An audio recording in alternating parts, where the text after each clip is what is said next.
This is the Fit for Tomorrow podcast, your home for everything physical therapy and the start to your road to recovery. For more information, visit our website at fitforfunction.com and schedule your free over-the-phone consultation. Once again, that is PHYT For Function.com. And here's your host, Dr. Nick Sanders. All right, guys, I am here with Jeremy Onion. Jeremy is a physical therapist. He is from Chesterland and living in Tennessee currently, but he is going to be coming to work with us at Fit for Function here in Beechwood. So I'm super excited to introduce you guys to him, chat with him a little bit today about kind of what he's done with his professional career, what he's into personally, and just excited to bring his skill set to Beechwood and talk a little bit more about what he does. So Jeremy, thanks for spending the time to sit on this call with us. Yeah, man. Thanks for having me. So you want to introduce yourself a little bit? Tell us where you're from, what you do, all that kind of good stuff. Yeah, I can give you the background. I'm a Northeast Ohio native. I grew up in Jefferson, way out far east there. And I went to school at the University of Toledo, and I did my bachelor's degree there, and then I stuck around for another 3 years and did my doctorate in physical therapy there. So I spent a lot of time in Northern Ohio. And then before I graduated, my last internship, my specialty internship, I actually got an opportunity to meet one of my current mentors at CSM, and we got to talking, and I was really interested in manual therapy going into practice. So we set it up to have my final internship with this company, and it just happened to be in Nashville. So we got through all that, and I loved it. And long story short, I've been practicing for about 5 years in Nashville, and just kind of honing the skill set, manual therapy, all the way. And I really am a big believer in it. Not to say that that's the only thing that we do, but I think it's a really big benefit to patients, and they know it too. They love it. Yeah. So going forward. Just been practicing and honing that skill set, throughout the years, dry needling certifications and different manual therapy certifications.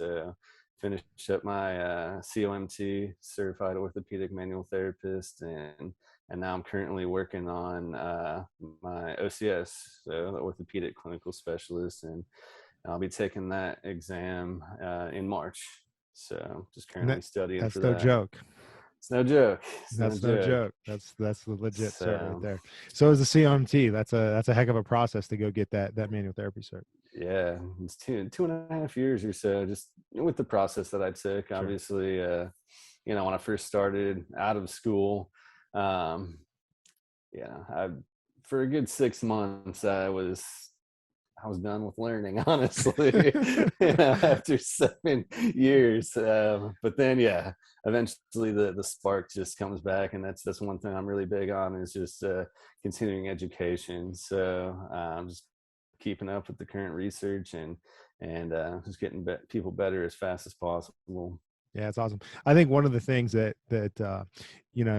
we connected on LinkedIn, right? And I kind of looked at your stuff, and I saw your background. You did some personal training and weightlifting, and then you kind of hear that story of, hey, I wanted to do manual therapy. Where do I find somebody? And that's my story, right? Like, I went to my professor and I said, hey, I want to learn manual therapy. Where do I go? And that's how I got connected with Dave Griswold and Frank Argana, who are instructors with integrative dry needling, and just kind of sent me on that whole path, right? Of, hey, this is what we're going to learn to do, and so it resonated very quickly. I was like, oh, that's the game I played. Yeah, exactly. And I mean, there's so many facets that encompass manual therapy too. So, and I think that you and I are just on the brink of what's to come in physical therapy. I think this profession is going to honestly explode over the next 15, 20 years. So I'm excited to be part of it. Where do you think it's going?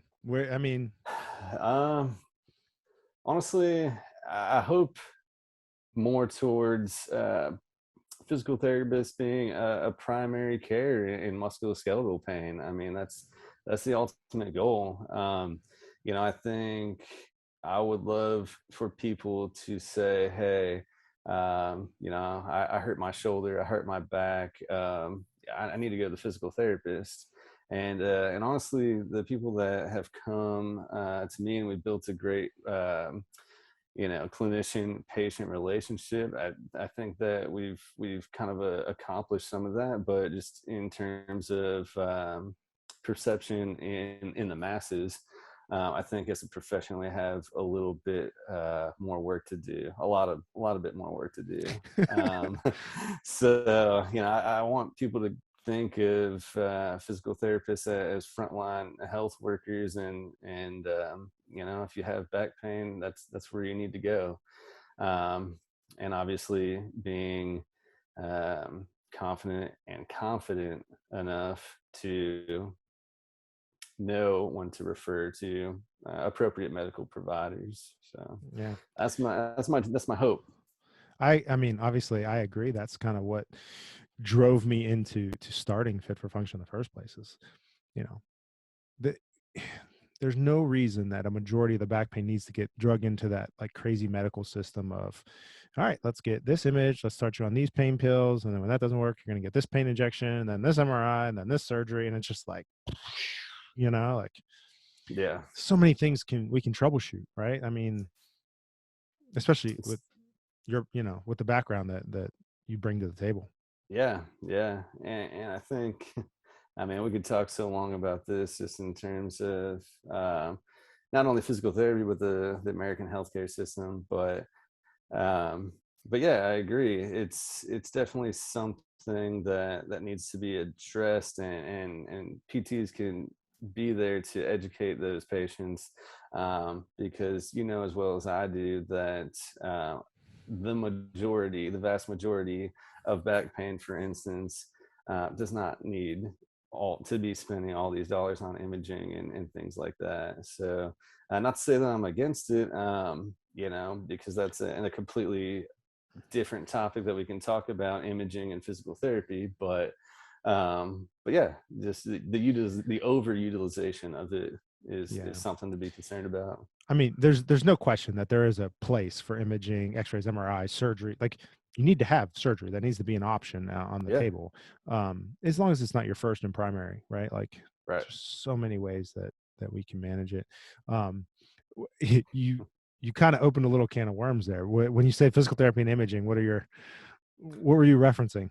Yeah, I mean, we've been, looking back into the history of physical therapy as secondary providers, and that's, for most people, they're just unaware of that, and that's something that we need to educate on. But now with it moving into a doctoral profession, and being primary care providers with the direct access that we have throughout the country now, there's definitely, like you said, a place for imaging, and we as musculoskeletal physical therapists, manual physical therapists, I know we take pride on our ability to examine the patient and get a good picture of what's going on clinically, and a good diagnosis, physical therapy diagnosis.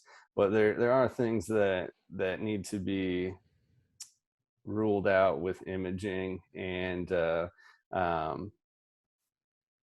for physical therapists to be able to do that and effectively and in a time appropriate manner, I think is a good argument for the progression to allow physical therapists to imaging rights. So, if we're going to be primary healthcare providers, then that's probably going to need to be a privilege that we have, because there's things that we need to rule out, and having to refer to other healthcare providers just to get that imaging to see it prolong the process and the plan of care, and there's so many other healthcare dollars that are spent there just in visits and things like that. If we have the ability to do that, then we can reduce the healthcare costs and the healthcare burden in this country. 100%. Like, Yeah. you're trusting us to see somebody direct access. Like, we should be, at a minimum, we should be able to do x-rays. Right. There's nothing worse than, like, you need to rule something out. Now you got to send them to their doc. They got to get this appointment. It's going to take 3 weeks to get the appointment. Like, Yeah. Yeah. I mean, hopefully in the near future, we see that, we see that come about. But. Yeah. Let's just put the stress on the APTA about that. Obviously they have a lot of things going on. There's so many different sectors of physical therapy that Yep. That's another thing as well. So outpatients, one aspect. Yeah, but I think by and large, and maybe this is just my bias because we've been doing it for a while now, but I think people are starting to look at physical therapists as a go-to resource. Yeah. And again, that's just the world I've lived in for a while now, but more and more you're seeing, our model of direct access care in physical therapy. You're seeing more therapists do it, which is awesome. People are looking for it because they recognize the value of it. And I think that's a trend that's going to keep going. Like that trend's not going anywhere. Yeah, exactly. And I think so too. I think they realize the care that we can provide them, and the direct access laws are they're newer concepts, and even in the media, it still hasn't the perception still isn't there. So I think we just need to do a great job educating patients one-on-one, and that's what you and I can do in the clinic. People are coming to us to see, but we also have to educate kind of the masses as well. And I think, like I said, we need to being a part of those organizations that can help that is a big thing that I am into doing as well. Yeah, that's awesome. Yeah, I think there's still a I don't know, perception that physical therapy is just surgical rehab, or you're just going to get kind of these basic exercise things that are a waste of your time. And the profession as a whole has so much more to offer, right? And the word's getting out. It's starting to trend that way, but definitely more we can do. But you get that question all the time, like, so what? I get this, like, it cracks me up. So you've needled somebody, you've cracked their back, you've done all this stuff to them. They're like, so what are you? Are you a PT or a doc? Like, what are you? And you're like, you don't know? Like, and I think it speaks to those word of mouth referrals, right? Somebody's like, just go see this person, they'll take care of you. Yeah. But the fact that you're a physical therapist isn't always front of mind to them. Like, that's not what they think most of the time. Yeah. I definitely agree. People people come to me, just as soon as yesterday, and they think that they're gonna come in and do some easy exercises or something, and that's not the case. We're putting our hands on patients and making them feel better, and really driving that patient success, and they can tell the difference. You can't tell me that if you go to person A, generic PT over here, and then you come to Fit for Function, they're not even in the same category. So I think that's kind of part of the perception that we were talking about. Mm-hmm. Physical therapy is brand, but surgeon A and surgeon B might do things completely different as well. There's still a standard of care, obviously, but everyone has their niche, and that's what we do. So I think the perception will come along. I do too. I don't want to go down this rabbit hole because I always go down this rabbit hole. But what what led you to manual therapy? I feel like there's a Mm. trend away from it a little bit in our profession. What took you down that road, and why did you want to do manual? Yeah, I think you're right. There is somewhat of a divide right now in the We'll profession. soapbox that another Okay, day, but okay, okay. that's more. But yeah, what led me down to manual therapy is the instant results. Instant Yeah, results. You can have someone come to you in extraordinary pain, and you put your hands on them and use your knowledge, and you can make them feel better like that. And that's a very, very powerful tool. The patient realizes it, the clinician realizes it. And when you can bring someone's pain down with your hands, from an 8 out of 10 to a 3 out of 10 in a matter of 45 minutes, that's very, very powerful. And I saw that early on, and it just kind of led me to learn more techniques, more efficiency with it, and obviously practice as well. But yeah, it's the instant results. yeah. There's that like, what in the world just happened kind of moment, Yeah. like, yeah. I in my first year, I had a patient bring me like this little wizard magic hat thing, and it was like, yeah, that's why. Like, this is, like, you whatever, it's those quick fixes are fun. Um, and when you're early in your career and you're watching this stuff, like, I don't understand how you wouldn't want to do manual therapy. Like, if Yeah. you're with somebody that's good, and you watch somebody walk in the room and they can't turn their head, and then they do a couple needles, they do some joint work, and all of a sudden it's like, whoop, you're like, yeah, I need to know Good. how to do that. Yeah. Yeah. How How did would you you do not? that? Like, how would you not learn that? It does seem uh like magic sometimes. yeah, yeah, yeah, little bar tricks. You're like, oh, here, watch how far your neck hurts now. Exactly. But And that's obviously, like I said, one aspect of what we do. There's other things as well, but sure, yeah. sure, yeah. I mean, obviously, you know I think the argument against manotherapy, and I said I wouldn't do this, but the argument Mm, against it, right, is that the long-term outcomes, and what is the year from now, does it improve? And I mean, obviously, if you go back to your old habits, your old postures, your old things, like, stuff's going to come back. So we need the education side and the exercise side. And I don't think you've seen this yet, but we are going to be rolling out some online exercise stuff. We'll throw a little self plug in there, right, so that yeah. we can have people maintenance it. And um, yeah, doing like a mobility restorative fitness class. And I think, right, as much as you and I love manual therapy, Hmm.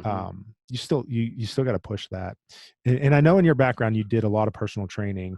What's your, I don't know, exercise philosophy? Where are you with exercise, restorative fitness? What are some of the things you think about? Um, Honestly, I think my personal philosophy is function, right? So there's a place for your therapeutic exercise, right? Maybe early on in the plan of care. Explain what you Um, mean by therapeutic exercise oh, for. sorry. So like your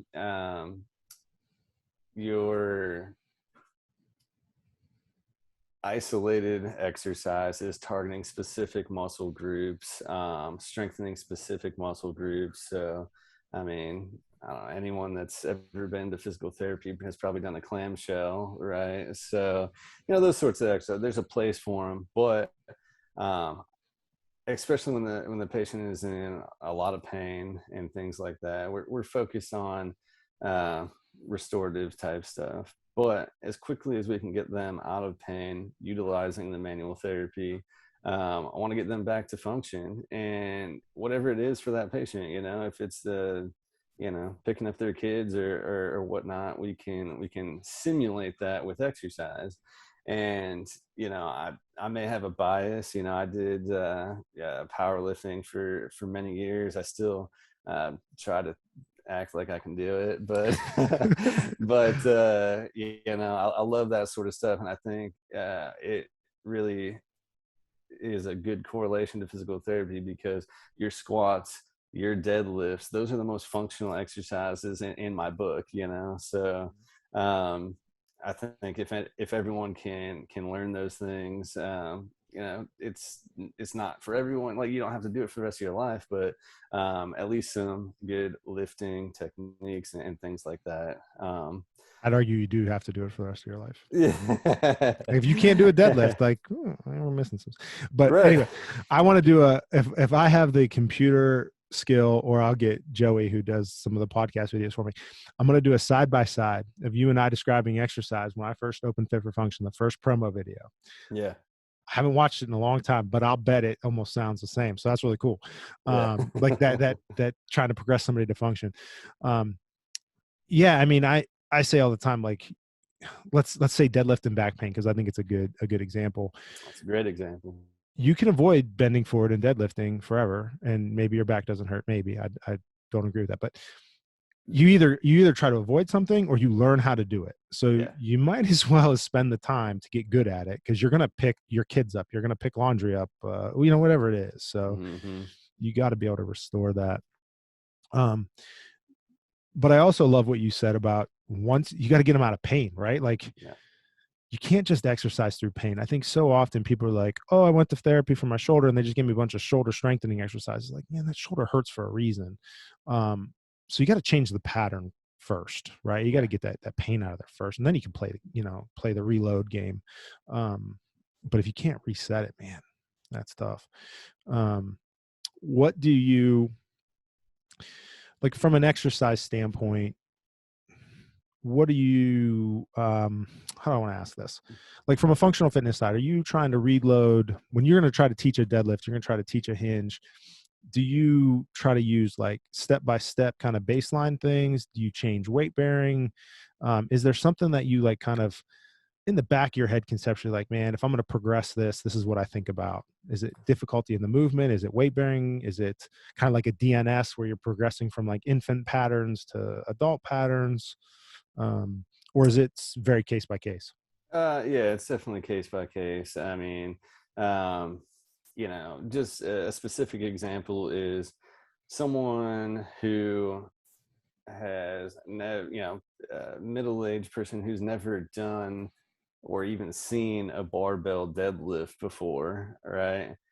Versus someone who maybe is in CrossFit and deadlifts all the time. They might come in with the same exact issue. One got hurt deadlifting and one got hurt bending over and picking their laundry up. It's the same, essentially the same thing. One has more experience in a just traditional deadlift, right? And I think those two cases you come at a little bit differently. Obviously, the middle-aged individual, you would start from the basics, and really step by step teach them. All right, me personally, I would go to the barbell because it's difficult. The hip hinge is difficult, and then progress the weight and things like that. That way, the laundry is a lot easier. But I would start, yes, like you said, step by step, joint by joint until they feel comfortable, and then progress the weight bearing as they become more efficient at it. But on the other end, someone who's been deadlifting for 5 years, maybe they taught themselves. I don't know. Maybe they never had any professional coaching or things like that, and they've been constantly reinforcing this pattern that they think is correct when maybe it isn't. So with that sort of person, you're going to have to deconstruct that motor pattern first and then try to rebuild it on top of that, which sounds like taking a step back to take a step forward, which it is. But they really have those athletes have a lot of drive and things like that, and they'll pick it up pretty quickly. Yeah. I've also, like, again, different examples there, right? Like, with your picking up the laundry example, the specificity of that movement interests me. Like, what's the carryover from the technique of picking up a barbell versus the technique of picking up a laundry basket versus a kid that's squirming or a pet that's jumping and squirming around? And like, there's little nuance differences there of your back position, your hand, but obviously there's value to I think there's crossover, especially in strength, but that's definitely a interesting conversation. I Yeah. And also, go oh, go ahead. ahead. No, go I ahead. was going to say that was one thing that I was going to say. You know, I had this conversation with the patient. Um, you know, they said, what do I have to do? You know, do I have to keep doing these exercises for the rest of my life? And I said, no, you don't have to keep doing these exercises the rest of your life, because there's going to be a plateau point. Um, the set of 10 that I gave you, eventually it's not going to make you stronger anymore. And, say we do, 5 or 6 exercises in a session, right? Towards the end of their plan of care, you're going to get bored of those things. And I said, you're not going to just do the same way over the next 5 years and expect to get stronger. What I think it is the conversation of regular everyday exercise, and that is really the thing. So there's we could talk about it for an hour: progressive overload and different techniques to change resistance and things like that. And you just can't have that conversation in 10 minutes with a patient. I think That's why we're going to have an online module with all of yeah, those conversations. Because the you're online right. module is great. You just can't have the depth of for the person that wants it, right? Like, I think half of our battle is being able to communicate exactly what they need in that short period. But yeah. I mean, if the what you person wants need, the depth, you can't give it to them. yeah, what you need now is going to be different 3 months from now and 6 months from now. Yep. Which I think an online module is a great idea. But also just tying back to fit for function and the difference between the model here and a traditional outpatient model. We can keep up with our patients and have these regular check-ins with patients without um, the bureaucracy of internet, or I'm not internet, insurance companies really limiting us. You have to have a 3 time a week plan of care, to have your insurance company pay for it, or whatever That's crazy. so we can check in with these patients and make sure they're going down the right path, and give them the tools that they need, and answer their questions when they come along. And I think that's a big benefit to the model. One of my favorite parts of going out of network and not having to deal with the insurance kind of stuff is that ability to maintain relationships. Yeah. Like in PT, it's like, okay, so we're going to do 3 times a week for 6 weeks and then you're discharged. Like, what a stupid word, discharged. What is that? Right. Like, you can't see me anymore. Like, what does that even mean? But that's kind of, I mean, for those that have not seen it before, that is the model. And it's an insurance model because they're trying to limit utilization and that kind of thing. But the ability to kind of check in with people once a month, once every 6 weeks, whatever that is, you can progress exercise progressions. You can do scheduled body work to just kind of keep people moving well and just feeling good like that. That's an okay thing. And then troubleshooting little problems has been the other part that I just love. That little naggy neck thing that they might not have scheduled a visit for because they were coming to see you. Right. They're there, you fix it, everybody's happy. We move on. It doesn't turn Exactly. into, it doesn't turn into whatever. So. Exactly. It doesn't turn into now we have to come back and do all this extra work because we let it go for 6 months. Yeah. It's definitely a big advantage when we're able to utilize that for sure. Yeah. For sure. All right, man. Well, this was a good talk. Is there anything else, like, if I guess the last question I'll ask to kind of wrap things up, I have 2 more. One is, who's your, obviously, there's a certain clientele that we work with, but who's your bread and butter? Like, what's your top couple things that you just love? Well, I mean, honestly, I have a lot of experience in a lot of different areas. But I mean, Man, that's a hard question. It's like asking me my favorite ice cream or something. You know, they're all good. They're all good. Yeah. Oh man, I would say I have a real interest and drive and desire to treat and to continue to educate myself on neck pain, headaches, and jaw pain. They all go Love it. together. Yep. They all go together. You know, that upper cervical region, the TMJ, Yep. and the headaches. They all play a big factor, and a lot more people have that problem than maybe come to treatment for. And if that was probably one thing that I would say, that I try to get that message out there. You don't have to have headaches every day. There's things that we can do to really help treat it. And then TMD is another, just it's kind of one of those problems that people deal with. They don't know where to go. Different providers kind of and just run around the healthcare system. There's a lot of things that we can do to help those patients.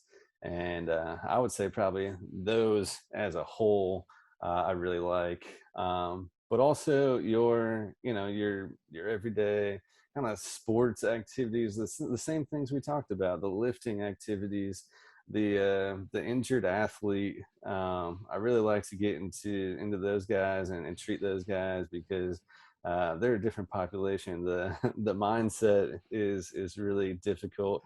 We talked so much about exercise and how to do various exercise. Sometimes with those patients, you have to pull the reins a little bit and get them to stop exercising. Yeah, it's a different beast. So I really like those patients as well. But honestly, if you're motivated and you want to get better, we're gonna work well. We're super lucky because we don't get unmotivated. Like they don't end up in our they don't end up in our building if they're not motivated to get That's better. right, So that's right. that part of your world is gone, right? It's everybody's coming in, they want to get better. So Yeah. they want to be there. Nobody's forcing them to be there. So it's a beautiful thing.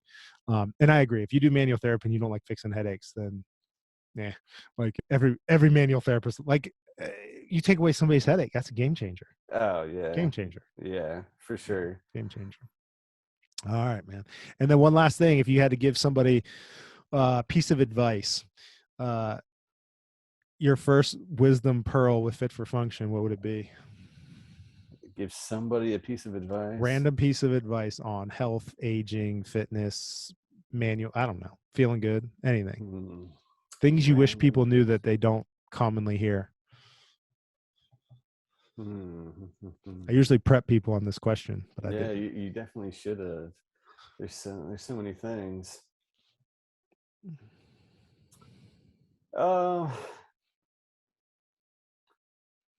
Since you're putting me on the spot, I'll have to go generic. If you're gonna say, if I had to give a piece of advice to someone, I would say get PT first. Get PT first. Musculoskeletal pain.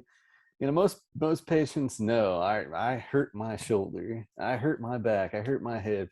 That's a musculoskeletal problem, and come to PT first. We'll get you fixed up, and if we can't, we know where to send you. Yeah, absolutely. That's a great place to wrap it up. Jeremy, thanks for your time this evening. Look forward to getting you up here and getting things rolling here real soon. All right, man. I'll try to bring some of the heat from Tennessee up to there. All right. It's plenty warm and rainy here. That's what I heard. That's right now.